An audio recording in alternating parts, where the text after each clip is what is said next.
நடிகர் ரஜினிகாந்த் பற்றி இயக்குனர் ராம்கோபால் வர்மா பேசியிருக்கக்கூடிய பேச்சு சர்ச்சையை ஏற்படுத்தியிருக்கு. என்ன சொன்னார் தெரியுமா? ரஜினிகாந்த் ஒரு நல்ல நடிகரா அப்படின்னு கேட்டால் எனக்கு தெரியாது, ஆனால் ஸ்லோ மோஷன் இல்லை அப்படின்னா அவரால் தாக்குப்பிடிக்க முடியுமா அப்படின்னு தெரியல அப்படின்னு பேசியிருக்காரு.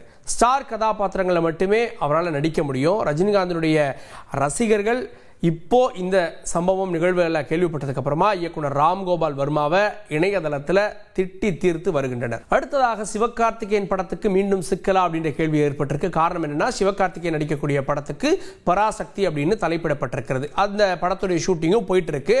இதற்கு மத்தியில் பராசக்தி படத்திற்கு சிவாஜி ரசிகர்கள் எதிர்ப்பு தெரிவித்து போஸ்ட் விட்டுருக்காங்க. 1952 நடிகர் திலகம் சிவாஜி கணேசன் அவர்கள் நடிப்பில் வெளியான புகழ்பெற்ற படம் தான் பராசக்தி.